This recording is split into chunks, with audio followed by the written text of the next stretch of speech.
you don't do anything and remain at home, silently doing nothing, you grow or you become old even at the age of 40. Even the people at the age of 80, they do something for the society.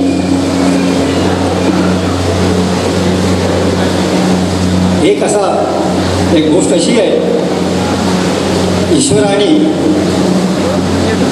काय केलं आहे, एक वेळा प्रत्येकाला त्याचे हे करावं लागत नाही आहे, ते आयुष्य नसलेलं बरं ते त्याच्याप्रमाणे असतं. म्हणून माझ्या मित्रांनो, जे काही करायचं असेल सगळं प्लॅनिंग जे आहे ते सगळं तुम्हाला आधीच करावं लागेल.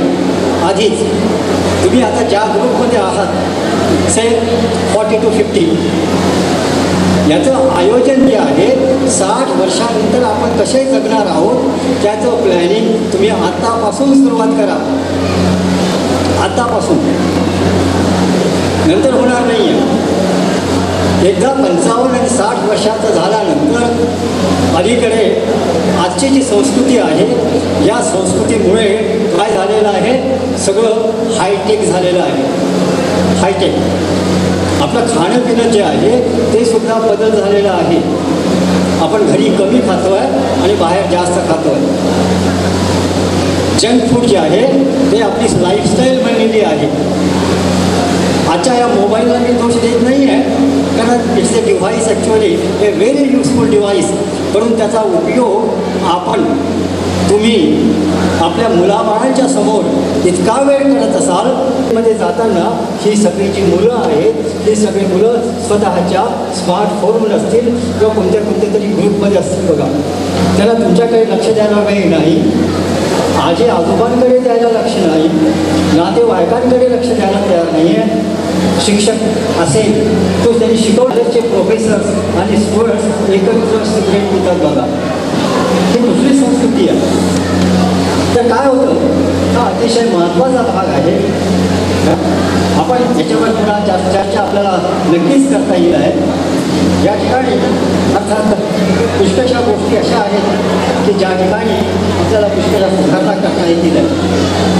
अगदी पहिलं सत्र या ठिकाणी झालं आहे ते डॉक्टर जयंत पानसरेचं झालेलं आहे. याचं एक उदाहरण जे आहे, आदर्श उदाहरण आपल्या मुलांसमोर आणि तुमच्या सगळ्यासमोर मी ठेवतो. याच्याकरता अगदी गरीब परिस्थितीमधला हा मुलगा शंकरराव पानसरे या ठिकाणी उपस्थित आहेत. ते MP सेक्शनमध्ये काम करायचे, स्कूल बस चालवायचे आणि यांनी स्वतःच्या मुलाला त्यावेळेचे जे काही संस्कार आहेत, शाळेमध्ये नक्की मिळाले असते, प्रश्नच नाही आहे, पण त्याच्यामध्ये फॅमिलीचा रोल आहे हा अतिशय महत्त्वाचा असतो. ते स्वतः नाव इज डॉक्टर जयंत शंकरराव पानसरे. नक्कीच आहे ना. हा त्याचं वय काही खूप जास्त नाही आहे बघा, एक अबाउट 48. तुम्ही काय बघाल अशी माझी अपेक्षा होती.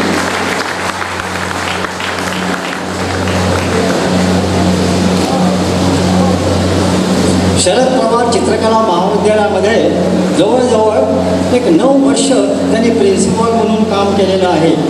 आणि प्रिव्हेंटिव्ह अँड सोशल मेडिसिन हे डिपार्टमेंट आहे.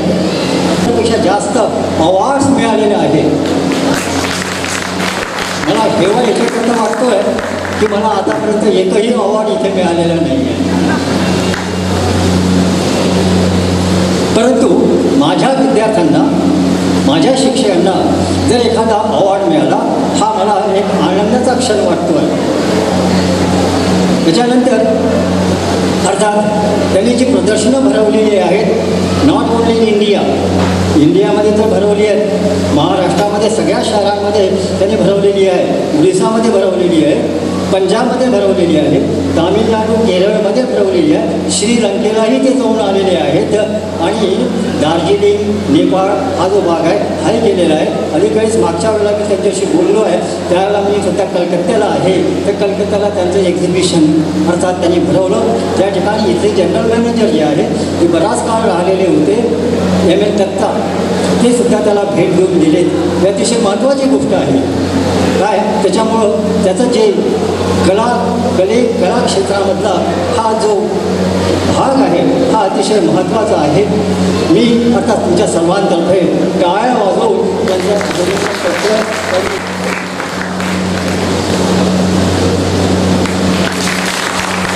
अतिशय महत्त्वाचं आहे, अतिशय महत्त्वाचं आहे. नाही काय आहे ना.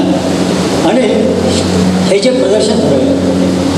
प्रदर्शन भरवलेलं आहे जवळजवळ 3-4 प्रदर्शनं आम्ही नागपूरला देऊ नाही किंवा आमच्यापैकी असं कोणीही करू शकलं नाही.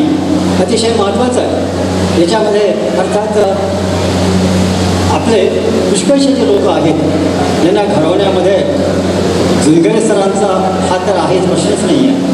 आपल्या शाळेचा एक विद्यार्थी होता बघा, राजरतन मोटघरे, है ना, ते येणार आहेत.